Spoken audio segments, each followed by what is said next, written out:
Well, hello, everybody. We're back again for another Opposite of Cheating podcast episode. This is number 34. I'm Tricia Bertram-Gallant. I often forget to introduce myself and say who I am, co-author of The Opposite of Cheating with David Rettinger. And I'm thrilled today to be speaking with Torrey Trust. She's a professor of learning technology, as you can see on her screen, at University of Mass Amherst. And she's a Triton alum, so she's a UCSD alum. Shout out.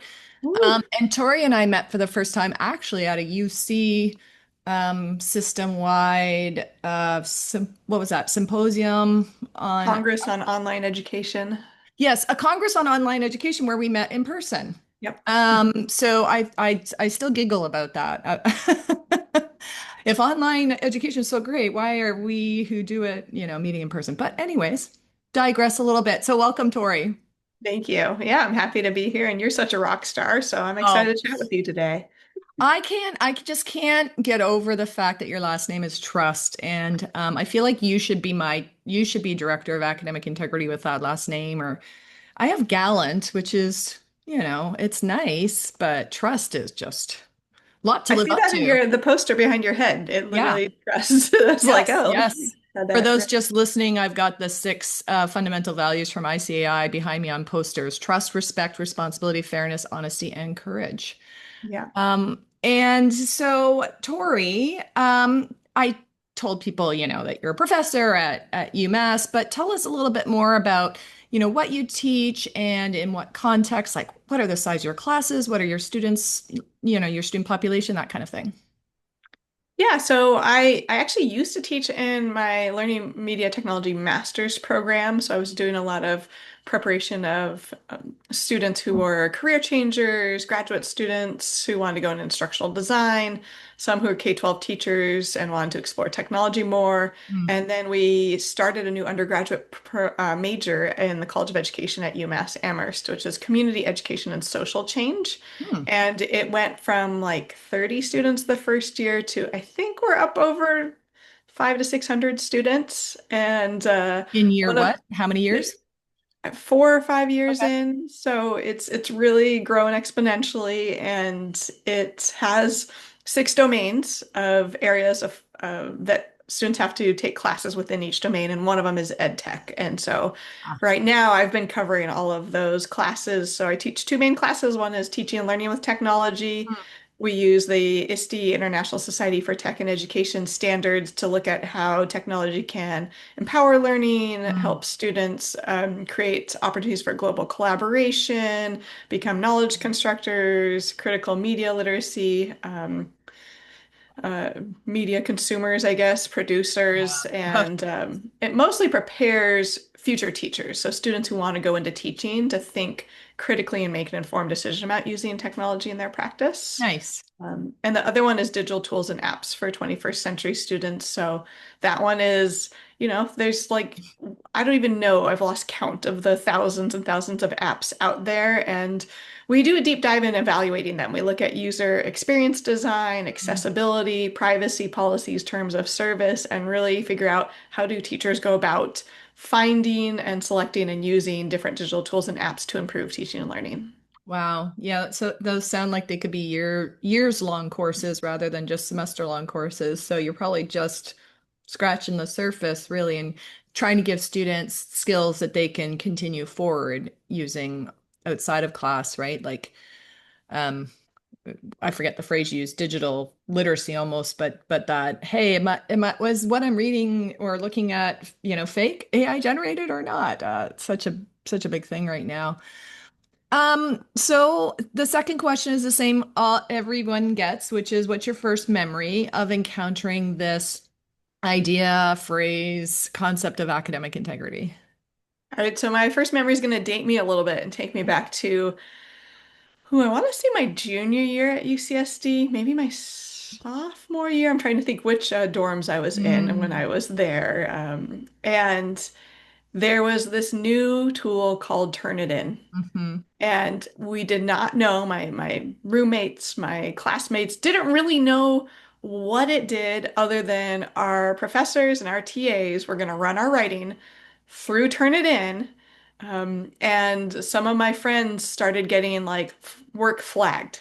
Like they get Yeah. flagged, they get called into the provost's office, and it scared the living daylights out of me. And there was just no transparency around what it was or how it Mm. worked. And I was, I didn't plagiarize.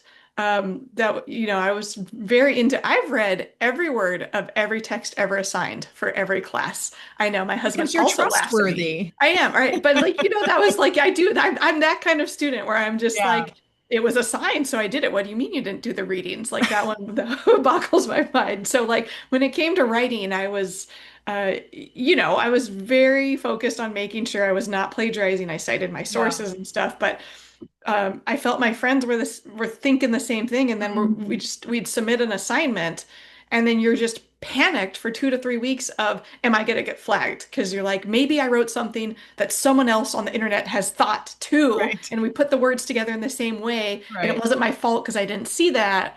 But I don't know. And I was actually just reading an article this morning of in the New York Times about the same fears around AI and Yes. how it has basically the students today are like, how do I prove that I did my own Yeah. work because they are being surveilled and their work is being submitted to these AI text detectors? And the whole article read with words of anxiety and fear and hopelessness. And Yep. I was kind of like, that was my first experience, 20 plus years ago when Wow. Turnitin came about at UCSD. Yeah. Yes. And it's true. We hear students say that all the time. Like, I'm afraid of getting detected of using it when I didn't use it. I have to say, and this isn't just because I have the word integrity in my job title. I've always been like this. As soon as I see a police officer, like if I'm walking, driving, doesn't matter. I'm like, I feel guilty immediately. Like, Yes. what am I doing wrong right now? What are they going to arrest me for?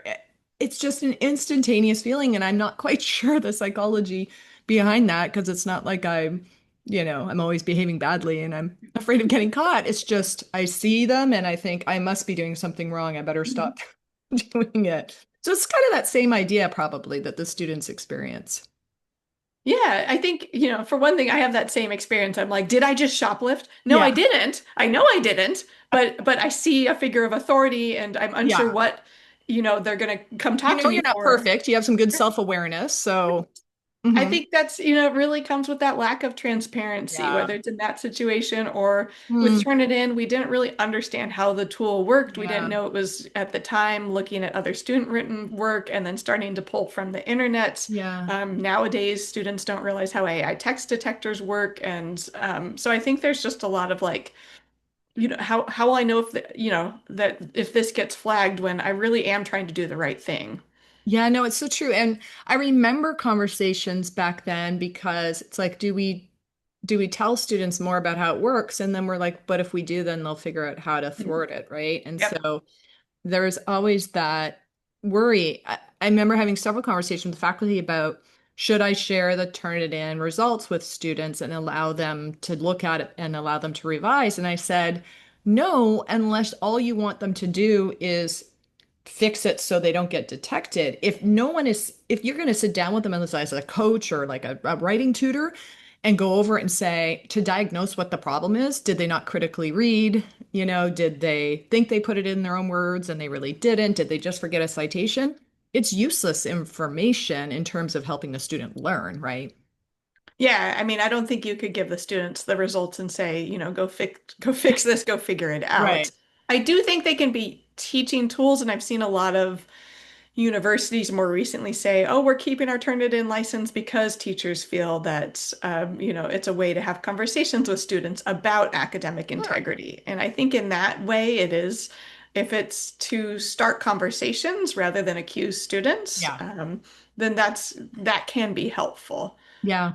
Well, and frankly, companies like Turnitin and Pangram, which is a big AI detector company now, are kind of rising in there, have always said, like, don't use our results to accuse a student. You use them to help diagnose what the issue is and have a conversation or what have you. So even the companies themselves say, don't use our products this way, right?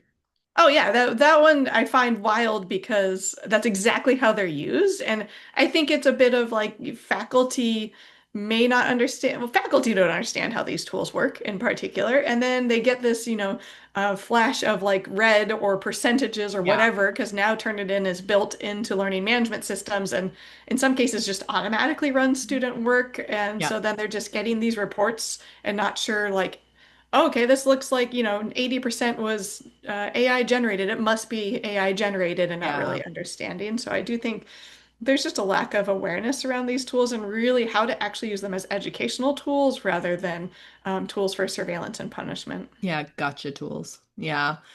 So speaking of tools, you teach students about tech. So you're always, I know, exploring the new tech. Um, what faculty are struggling with, of course, right now, and you kind of just hinted at, is keeping up because things just keep. One, there's so many apps, like you say, right? Almost every time I talk to a student who's been reported for misusing Gen AI, and I talk to them about their process. I'm blown away by one, how many things they're saying they're using that I've never heard of, or just how many things they're using and how many different ways they say they're doing their work in a what seems to me to be a very undisciplined, scattered, unfruitful process. But I also understand there's a lot of apps out there that could be helpful. So, what is the latest that you have? Well, two questions. What is the latest you have found makes you worried about the ethics and behind teaching and learning and assessing? And what's one maybe that gives you kind of hope? I'm a hopeful pessimist, so I'm always looking at both. What's going to give me some hope, and what am I worried about? Oh, well, so, the generative AI technologies, especially the large language models, are constantly competing to outdo each other. And Yes. the latest, like as of spring this year, earlier this year, was like deep research, which was, in my least favorite term of all time, a PhD in your pocket. Yes. Right. And But so can't do math. A PhD. can't I do can't do math, math. can't do math. And so like there's deep research which can look at 80 different sources. And to be honest, if you are not reading the results very closely, like I had to do deep research on what I did my dissertation Oh.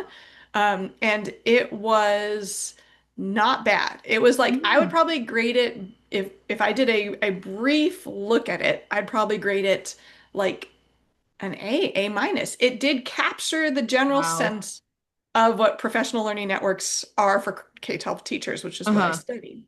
But when I started to read word by word, I was like, yeah, there's no way an undergraduate would say this collection of words or this Hmm. sounds off or this is actually just completely wrong. But there were, instances of those throughout that you'd have to have expertise in the area and really know to like Yeah. be reading very closely. So Yeah. that one worried me a little bit. But luckily, when I asked my undergraduate students this semester who had used all these different features of AI, they're not familiar seemingly with any of like deep The research advanced um, features. or guided learning or study mode or learning mode. Those Mm. all came out within the last month and a half. Yeah. And what they're seem to be most commonly using is Google Notebook LM. Yes. And this one, I think there's an area for hope because when I talked, I had a first year student last year. I had a first year seminar called AI for College Success. I'm Mm. also teaching again this year. And he came into class one day and he said, Dr. Trust, I was really struggling with a reading. And so I put it in Google Notebook LM and it made an audio overview, like a podcast kind of thing. And I listened to it and it helped me better understand it. Am I doing this wrong? Is this bad? Mm. And I was like, did you do the reading first? And he said, well, yeah. I was like, okay, you're good. But so like I do think students who are really struggling with Hmm. course material, with courses that are not taught very well, are turning to Hmm. AI for learning. And Google Notebook LM, I've found a lot of them use it for two reasons. One, is to break down barriers to learning. So if you look at Universal Design for Learning, they're using the audio overviews Yeah. to listen rather than to read, or in addition to reading, which would be key. And then the second is study guides. So they'll upload all of their notes and instructor notes and Hmm. TA notes and everything for the semester in there, and then have it create study guides or FAQs or quizzes to prep, which I think is a cool idea. I really worry about intellectual property rights, and they don't seem to understand that, Hmm. potentially care as much as I do about that. And so I had to put that in my AI policy, like, please don't use instructor materials in this way. But um, I think what gives me hope about AI is like when students are struggling with learning, they're actually turning to these tools to figure things out in a way Yeah. that their teachers are not making learning accessible to them. Yeah. That gives me hope too. I have found in general that LM is hallucinates less, confabulates less, whatever term you want to use. Have you found that as like less than say ChatGPT? Have you found that as well?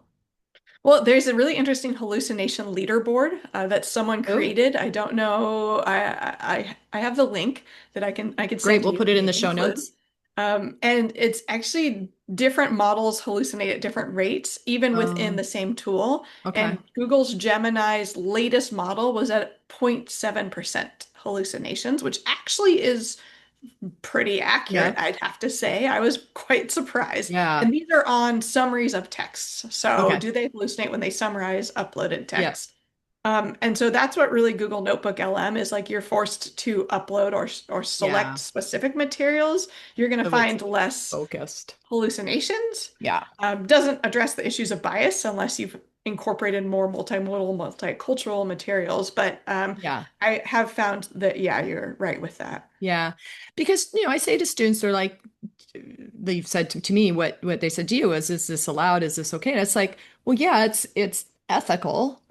It may not be smart if you haven't also read the text and can verify whether what it's telling you is true, or you might be learning the wrong things. Especially, but I say that more to the students who use ChatGPT to summarize their readings for them than for those that use LM, because I have found the Google LM to be, yeah, much more accurate.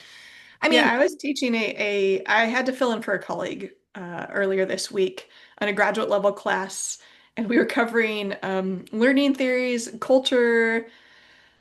culturally relevant pedagogy, funds of knowledge, things that I've heard about, touched yeah, on briefly in past research, and the readings assigned were like dense, thick, yeah, hard for me to get through after, more than a decade of scholarship. yeah, And I was given the readings the night before because it was a last minute fill in for an emergency. And I spent the whole Monday saying, should I put this in Google Notebook LM? And like yeah, just help me make sense of it because they were really hard to get through. And I couldn't do it because I don't trust AI enough to, if I'm going to go teach that, I'd rather yeah, just not know and fail with my students and look it up together than say, oh, I picked up some things from AI about this. yeah, And I think students need to learn that pause of like, okay, if I'm going to use it in this way, like, should I trust this output? Are there other ways to verify? yeah. Should I even use AI to help summarize readings if it can get stuff wrong? Right, right. I mean, because we've had big industries in the past that summarize readings for students, right? Sparks Notes, Cliff Oh, Notes. yes. Like this isn't a new thing. But generally, I think those were accurate. They might not have gotten into the nuance of the reading, but they were not making stuff up because people Yeah. wrote them. People who Right. read the actual book Yeah. wrote it. Yeah. So at least you could trust it to be more accurate. So I think I have to follow up on your freshman, like AI, what was it? AI for college success? Yeah. So how do you teach that when you know you have some faculty in your university that are going to ban AI use and some that are going to incorporate it? Like give us like the like top level stuff that you're going over with those students. And is it like a freshman seminar, so it's like a 1 unit course or something like that? Yeah, it's a first year seminar, and I've taught several first year seminars, but last year was the first one on AI. Yeah. And I used to work way back in the day at UC San Diego as a wellness program coordinator. So I have a big thing on getting students connected to campus resources to help Mm, them navigate and survive college. And so yeah. I started to think about what role AI could or should not play in that. And so the class was kind of a mix. It was a chance for me to talk with students just about AI, but also we cover six different dimensions of wellness. Ah, So the first 4 weeks, we really get into like how AI tools work. And to be honest, students don't know. I had them put visual drawings up on the board of like, how does generative AI work? And we go behind the scenes of AI. We look into the ethics. We look at prompting and prompt engineering. hmm. And then right now this semester, we're heading into AI for learning and academic integrity. And we have conversations about, what to do if a professor accuses you of using AI. How do you document and get evidence for in case that comes, but also like what isn't allowed.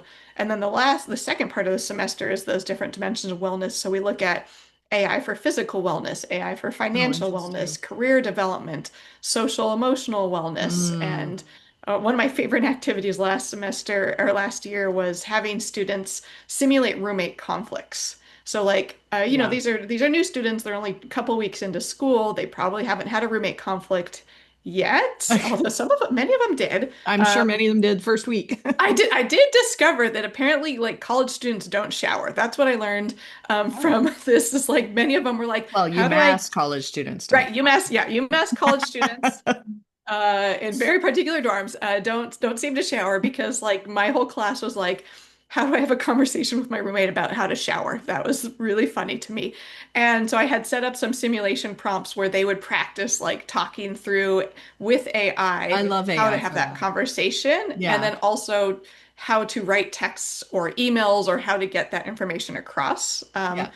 And then we go, from that all the way into what role should AI play in mental health? Like, when do you need to get out of your dorm room and go to counseling Yeah. services, talk to someone, versus when AI might be a quick, immediate resource? And to be honest, students were very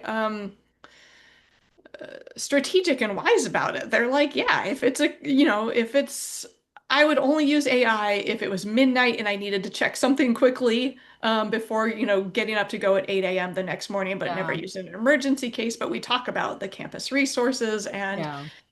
yeah, AI might be able to provide tips for like stress management or time management or resources. But there's free like groups on campus that do that Hmm. and workshops and run by humans. Um, so it's more conversation. It's a lot of conversations around Cool. like what role AI should play, especially given that AI is not just used for academic purposes. A lot of people are turning to them, especially students and teens, Yeah.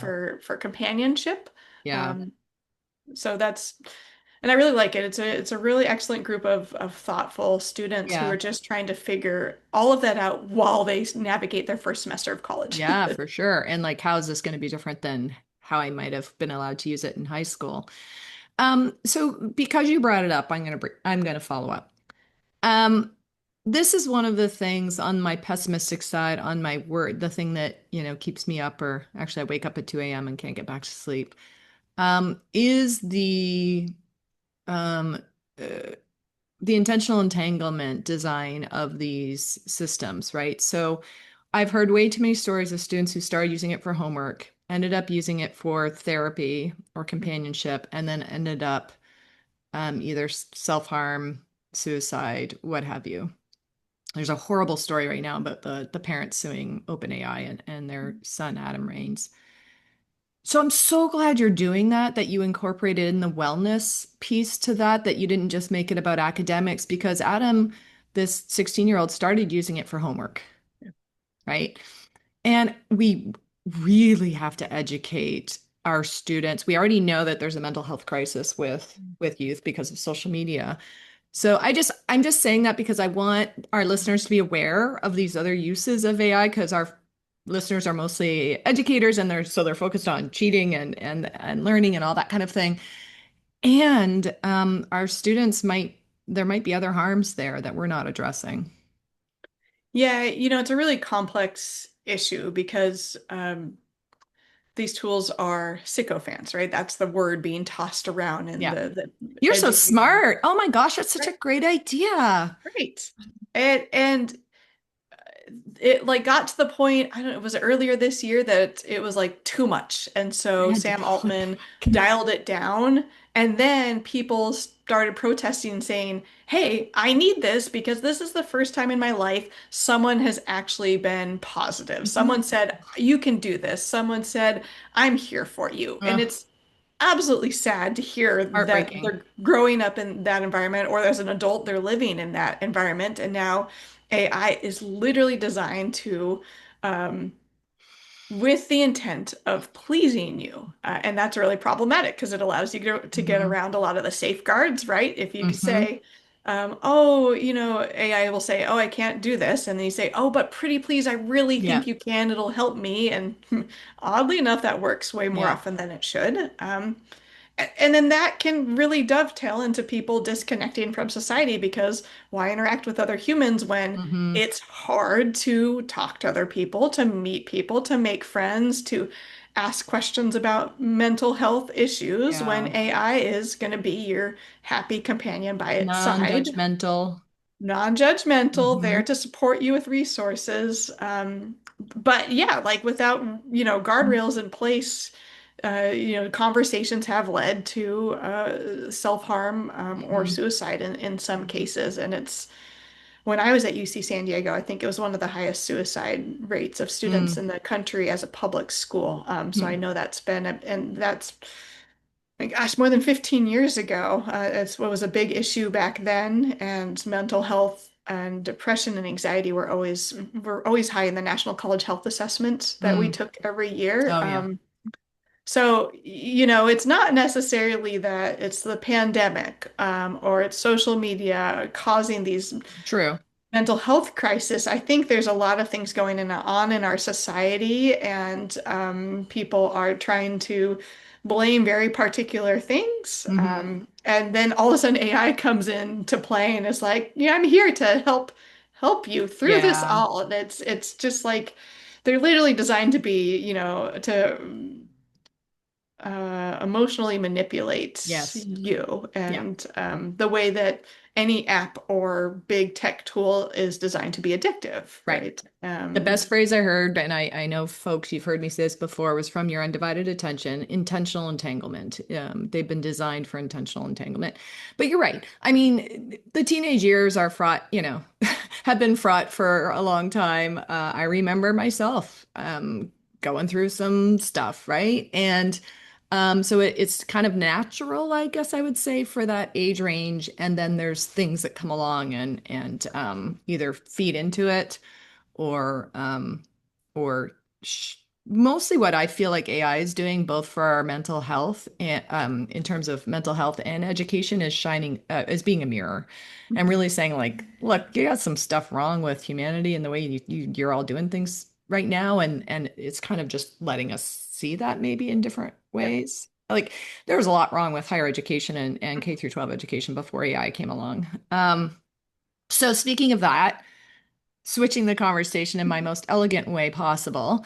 I know that you do a lot of teaching. We just talked about it. You're teaching AI, but you also teach people about tools, but you're also have been experimenting with different ways to increase students' intrinsic motivation, decrease their focus on product, so increasing their focus on process and learning, helping them to stay kind of focused on skill development rather than offloading. And you use this term in a listserv post you made about multimodal assignments.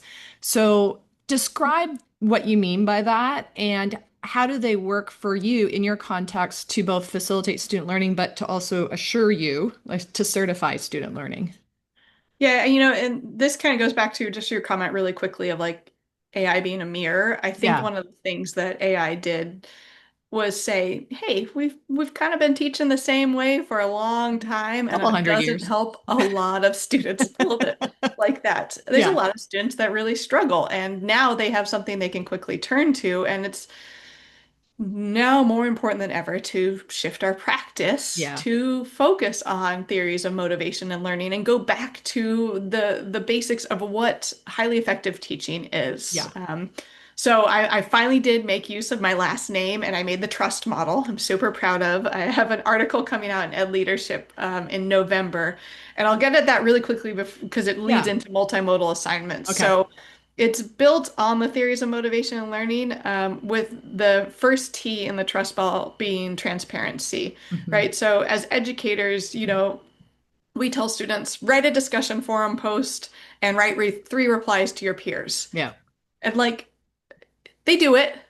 Yeah, Yeah. they're bored. It's super easy for AI to do that Hmm. nowadays, and they're wondering, why do I have to do this, right? Hmm. So this is one of, I think, the simpler changes you can make to your practice is just telling students why you're asking them to do what you're asking them to do. And the transparency and learning and teaching framework, TILT Built. framework, I think Hmm. is excellent resource for just how to bring transparency into purpose, I think assessment and task. It has a whole model that I really like. Hmm. Um, the second is real world applications of Yeah. knowledge, and that's where I get into a lot of my multimodal assignments.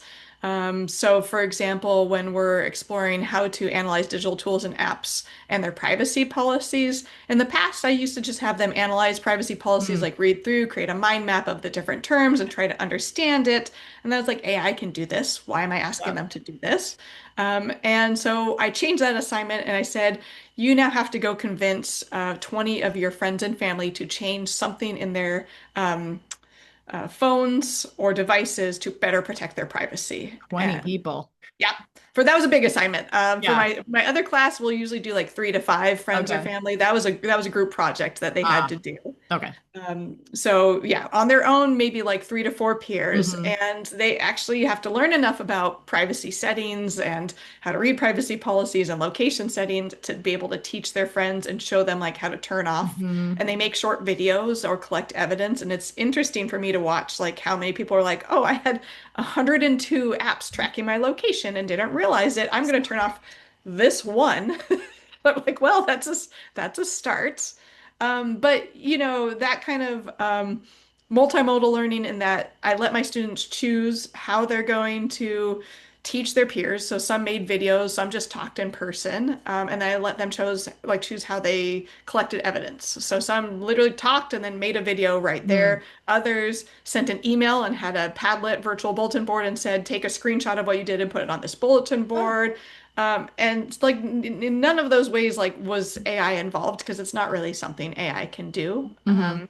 The last three parts of the model, U is for universal design for learning. We briefly Yeah. touched on that. It's really about breaking down barriers to learning, giving students multiple ways to access Yeah. knowledge, multiple means of engagement. S is social knowledge construction, and this actually goes back to what I was just talking about. It does not mean group work. Hmm. I I feel like all learning is inherently social. We're listening to others, reading, Mm. discussing, observing, and then you get in class and you sit in your chairs in rows and maybe do a think pair share, but you're not really engaging in Yeah. social knowledge construction. So I have, students do social media awareness campaigns of issues in class, like lack of accessibility of digital tools. Mm. One student basically called out Kahoot for individuals who are blind or visually impaired and said the early version, this was several years ago, of the tool was not accessible at Yeah. all. And they called them out on Twitter back then on that. And someone from Kahoot responded, right? Wow. And so it really shifted the power of the student saying, hey, Yeah. I can bring awareness. Huh. So S is or like the example I gave, change the minds of 3 friends or Yeah. family, or get Yeah. feedback on this assignment from 3 friends or family. Break down the walls of the classroom. And the last is trial and error, which Hmm. we don't have enough of in college in particular, right? It's you have We don't one have an chance to error take acceptable something. culture. Yeah. Yeah. And failure is not part of learning, and you have to pass this test, and that Yeah. is it. And that's really like, talk about learning. I have a 2-year-old and I am learning every single day what not to do, usually. And On so rare is your occasions, 2-year-old. what to, yes. Yeah. And like if there was like a course on like how to be a good parent, that if there was a test in the middle of the semester of like you need to get your kid to sleep through the night, like I would 1,000% fail. I'm still working on that 2 years in. Yeah. But like imagine what that would make me feel as a student. Feeling. Like I have failed, I'm not a good parent, I have no other chance to try this out. What do Whereas I really do like with this kid that I have now? I'm no good at like it. And that's not really like every night. I'm like, was it the temperature? Was it the diaper? Right, Was it the socks? right. Was it this? Like, and we've lost a lot of that in education. We've lost these opportunities Yeah, where students fail and then learn through yeah, failure. And I think that can really needs to come back in a yeah. meaningful way and could shift the conversation and motivation and learning. Yeah, so if there had been an E in your name, it could have just been experiential learning, right? Oh Instead yeah. of trial and error. I mean, but I'm going to blame the credit hour system for that. It doesn't really enable faculty to do a lot of it. I mean, we can do some, but there's some limits. And of course, scaled up classrooms, right? Classrooms with two, three, four, five, 600 students in them. All of that context, folks, makes things more difficult. And that's why David and I said multiple times in our book, like, we're not prescribing anything because everything depends on your context. And this is like a menu of options to choose from. But I love that idea of the real world, right? Making learning more meaningful, um, because it raises intrinsic motivation to do that. The experiential learning piece, or trial and error, as you called it, so important. And that you use the S for social construction of knowledge, but also what you had there was accountability. If when you add public accountability to learning, like I have to come to class to solve problems with other people, or I have to post a Wikipedia page, or I have to convince Kahoot to change their website. There's it's not just about me and Dr. Trust grading my work. It's about a whole bunch of people seeing my work. Really can help a lot students learn wanting to learn, because it's like the real world where you actually have to demonstrate that and prove yourself. You can't just phone it in. Yeah, I go back to the David Wiley's disposable assignment versus renewable assignment, and Yeah. I try as much as possible to make every activity, at least every assignment, big assignment, renewable, where they are Mm. actually contributing to the world in some way. Yeah. Like they design digital choice boards, and then I select a couple of them to be featured on our UMass Scholar Works, or they design materials that they then share out with the community. This past 2 weeks, they were trying to solve a problem at UMass through innovative design process. Nice. And one group came up with a way to like redesign the seating at the dining hall because it's just gotten so bad. There's literally no chairs when you go in to eat. It's just so overwhelming. And so they're coming up with solutions around that, so, and then they wrote a proposal, they collected data, That's they did awesome. 3D models, and then they actually submitted the proposal to the director of dining services as part of Great. that experience. And so I do think, I have usually 80 students across two classes, so two classes of 40 and no Yeah. TAs. And it's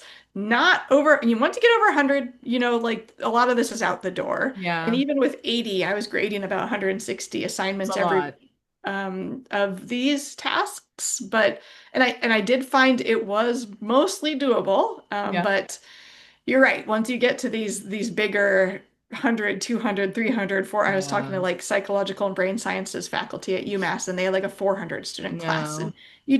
you honestly can't really assess Yeah. learning well. I was gonna say you can't teach well. Like you can lecture well. Well, yeah.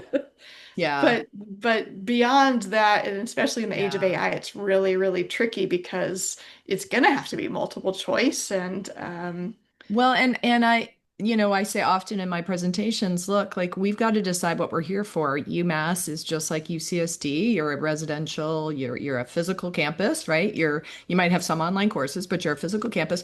What value added do we bring students by having them physically come to our campus? It's probably not to sit in a 400 person lecture hall. No. And so let's stop.